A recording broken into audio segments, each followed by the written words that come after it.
नमस्कार विद्यार्थी मित्रांनो. त्याची कार्यपद्धती प्रकरण क्रमांक पहिले यामधील आपण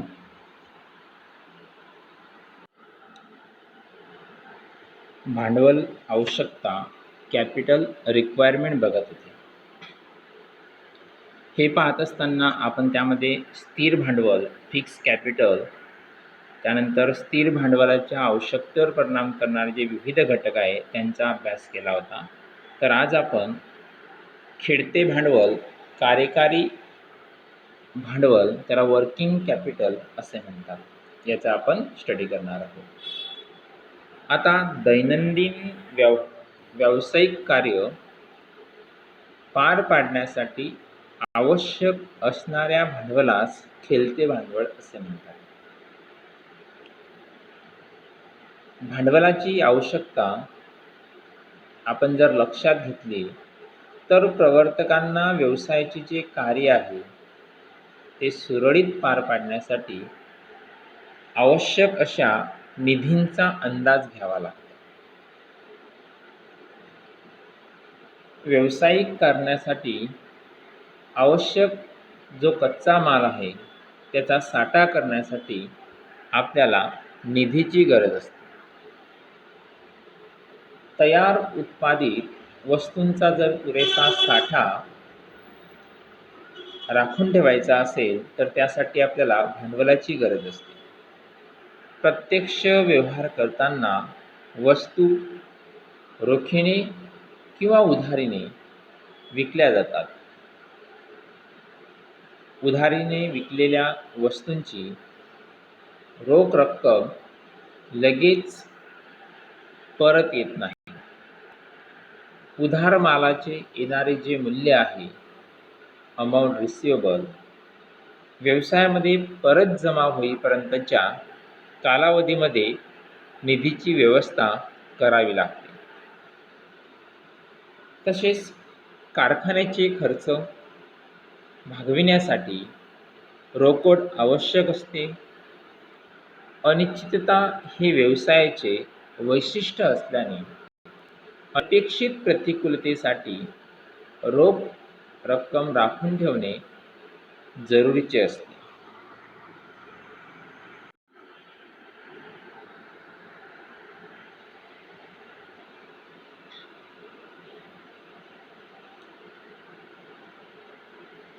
खेळते भांडवल याचा स्टडी करत असताना आपल्या लक्षात येईल की एकूण भांडवलाचा जो भाग आहे, जो हिस्सा आहे, तो रोख रक्कम, उधार मालाचे येणे, मालाचा साठा इत्यादी अल्प कालावधीच्या मालमत्तेमध्ये गुंतवला जातो.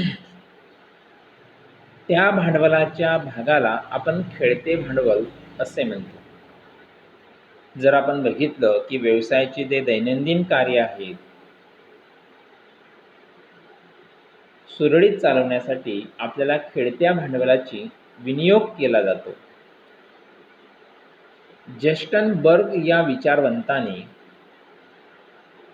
खेळत्या भांडवलाची व्याख्या आपल्याला सांगताना असे सांगितले की खेळते भांडवल म्हणजे चालू संपत्तीचे चालू दायित्वावरील अधिक्य. या दृष्टिकोनाला निव्वळ खेळते भांडवल, नेट वर्किंग कॅपिटल अथवा अभिसरण भांडवल, सर्क्युलेटिंग कॅपिटल संबोधले जाते.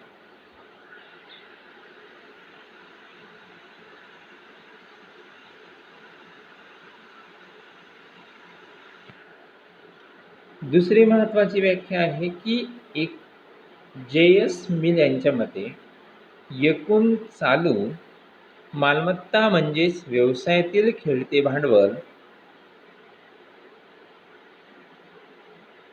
हा दृष्टिकोन अधिक व्यापक आहे.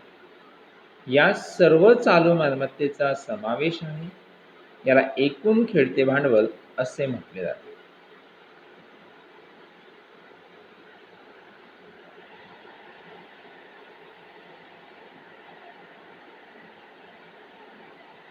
पुढचं आहे खेळत्या भांडवलाच्या आवश्यक आवश्यकतेवर परिणाम करणारे घटक. मग आता खेळत्या भांडवलाच्या आवश्यकतेवर कोणकोणते घटक परिणाम करतात, तर त्यामध्ये खेळत्या भांडवलाची आवश्यकता मोजण्यासाठी कोणतेही अचूक मानके नाहीत. व्यवसाय ज्या आर्थिक वातावरणात कार्यरत आहे तसेच इतर गोष्टींवर विचार करून खेळत्या भांडवलाचे प्रमाण निश्चित केले जाते.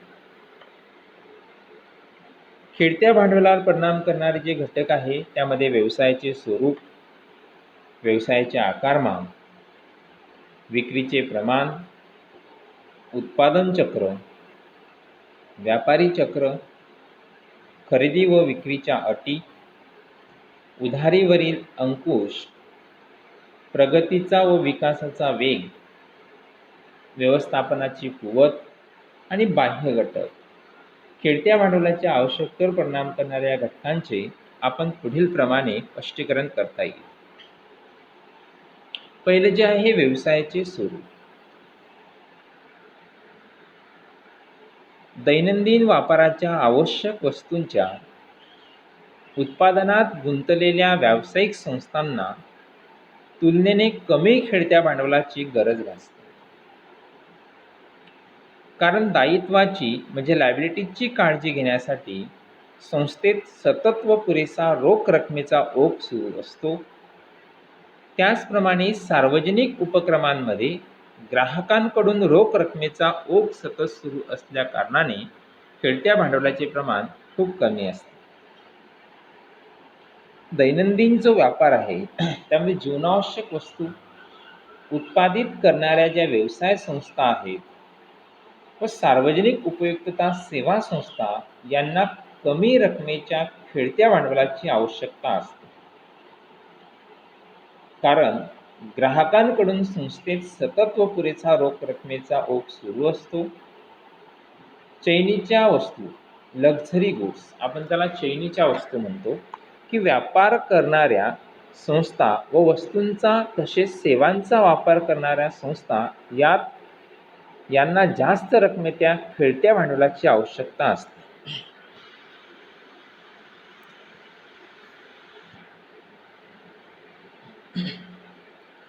आता सार्वजनिक उपक्रम म्हणजे काय, तर हे स्थानिक प्रवासी वाहतूक, गॅस, वीज इत्यादी सारख्या सेवा प्रदान करतात.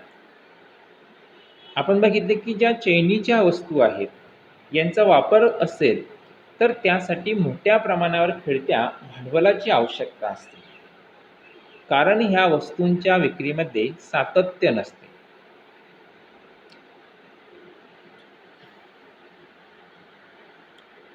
वस्तूच्या वितरणाशी संबंधित संस्थेकडे ग्राहकांची मागणी पूर्ण करण्यासाठी भरपूर प्रमाणात मालसाठा, इन्व्हेंटरी तयार ठेवावा लागतो. तसेच ग्राहकांना आकर्षित करण्यासाठी ज्या पतसुविधा आहेत, आपण क्रेडिट फॅसिलिटी म्हणतो, ती पुरवावी लागते. म्हणून अशा संस्थांना मोठ्या प्रमाणावर खेळत्या भांडवलाची आवश्यकता असते. दुसरा मुद्दा आहे व्यवसायाचे आकारमान.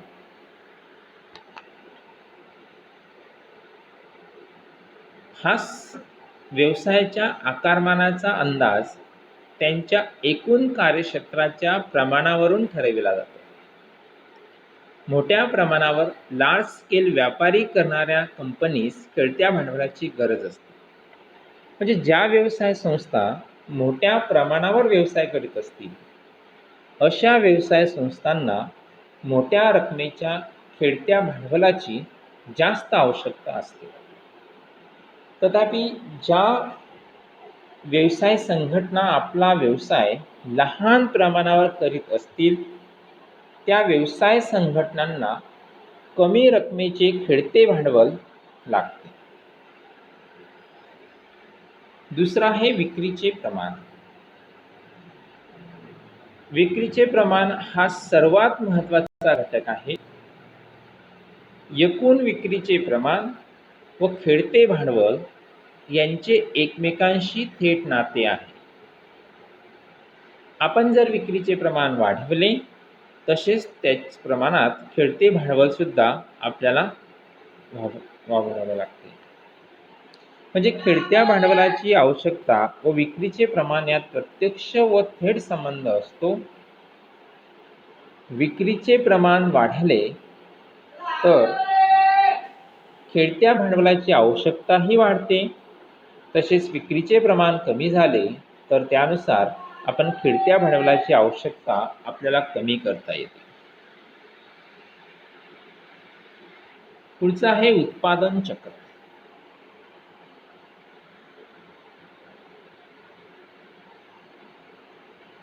उत्पादन चक्राला लागणारा कालावधी फार मोठा असेल. म्हणजे कच्च्या मालाचे तयार वस्तूमध्ये रूपांतर करण्याच्या प्रक्रियेला आपण उत्पादन चक्र असे म्हणतो. जर उत्पादन चक्राला लागणारा कालावधी फार मोठा असेल तर खेळते भांडवल जास्त तर त्या उद्योग संस्थेला जास्त रकमेच्या खेळत्या भांडवलाची आवश्यकता असते. याविरुद्ध उत्पादन चक्राला लागणारा कालावधी कमी असेल तर त्या उद्योग संस्थेला कमी रकमेचे खेळते भांडवल लागते.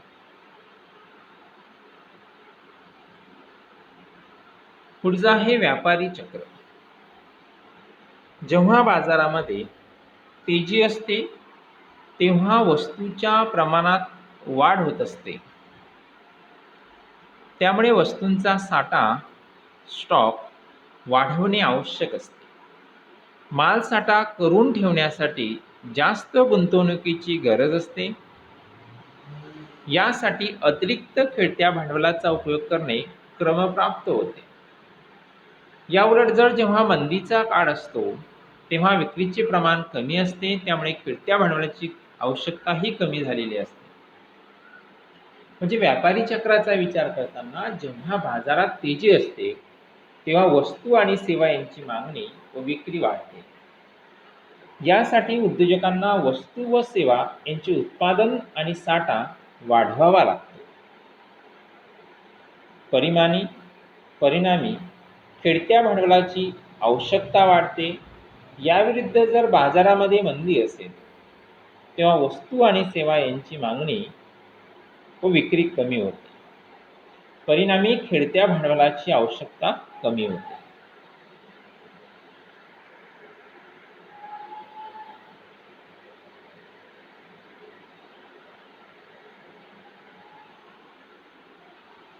पुढचा मुद्दा आहे खरेदी व विक्रीच्या अटी. कंपनी स्वतः खरेदी करताना उधारीच्या सवलतीचा फायदा घेते, पण वस्तूची विक्री करताना अशा सवलत ग्राहकांना देत नाही. असे धोरण राबवणाऱ्या कंपनीस खेळते भांडवल कमी लागते. याउलट ज्या कंपनीला उधारीवर माल मिळत नाही पण विक्री करताना वस्तू उधारीने द्याव्या लागतात अशा कंपनीला खेळते भांडवल जास्त लागते. म्हणजेच जर व्यवसाय संस्थेला पुरवठादारांकडून जास्त कालावधीची उधारीची सवलत मिळत असेल पण विक्री करताना अशा सवलत ग्राहकांना ती व्यवसाय संस्था देत नाही तर त्या व्यवसाय संस्थेला कमी रकमेचे खेळते भांडवल पुरेसे होते. परंतु एखादी व्यवसाय संस्था पुरवठादारांकडून सर्व माल रोखीने खरेदी करत असेल व विक्री करताना ग्राहकास उधारीची सवलत देत असेल तर त्या व्यवसाय संस्थेला जास्त रकमेचे खेळते भांडवल आवश्यक असते.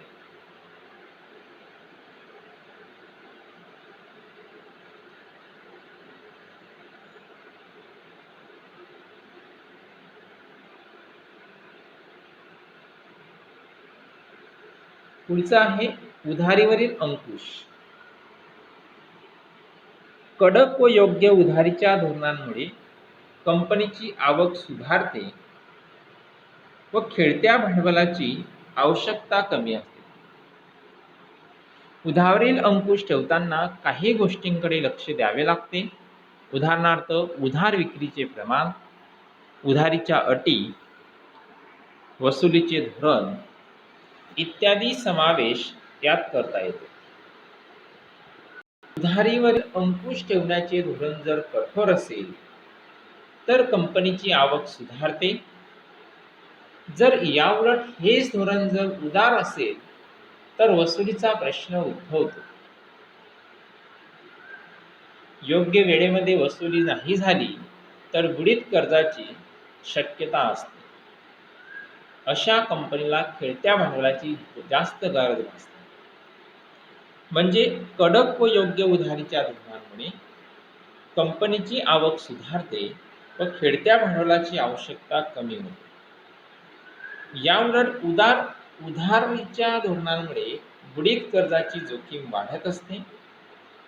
अशा वेळी कंपनीला जास्त रकमेच्या भांडवलाची आवश्यकता असते. जी व्यवसाय संस्था आपला माल रोखीने विकते तिला कमी रकमेचे खेळते भांडवल लागते. पुढचा मुद्दा आहे प्रगतीचा व विकासाचा वेग. कंपनीच्या उत्कर्षाबरोबर खेळत्या भांडवलाची गरजही वाढते. सातत्याने प्रगती पथावर असणाऱ्या कंपनीस निधीची आवश्यकता सतत भासते. म्हणजे विक्री व स्थावर मालमत्ता या स्वरूपात व्यवसाय संघटनेची वाढ, उत्कर्ष व विकास होत गेला तर त्या व्यवसाय संघटनेला खेळत्या भांडवलाची आवश्यकता वाढत जाते.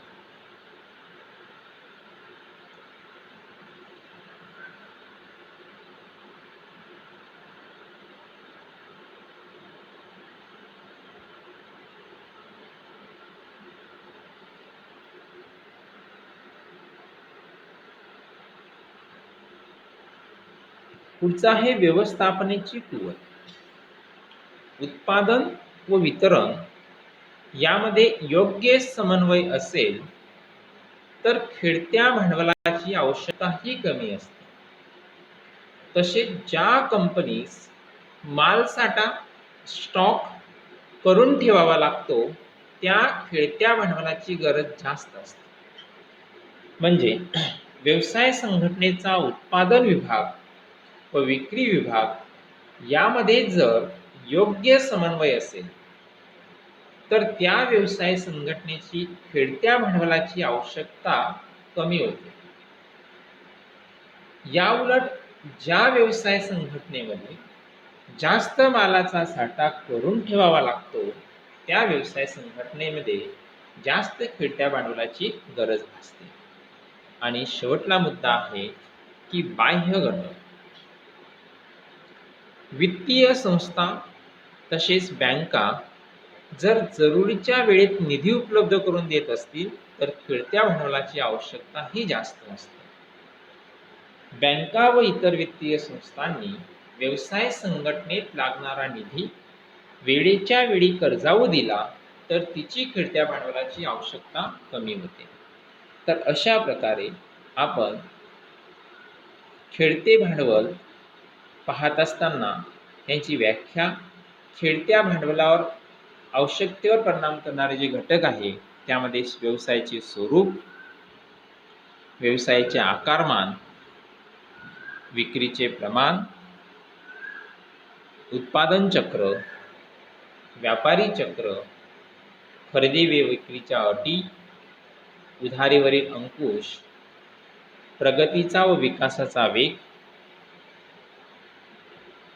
व्यवस्थापनेची कुवत आणि बाह्य घटक इत्यादी घटकांचा खेळत्या भांडवलावर च्या आवश्यकतेवर परिणाम करत असताना आपल्याला दिसून येतो. यानंतरच्या व्हिडिओ लेक्चरमध्ये आपण भांडवल संरचना, भांडवलाची संरचना काय आहे, भांडवल संरचनेचे घटक काय आहेत इत्यादी घटकांचा आपण अभ्यास करणार आहोत. धन्यवाद.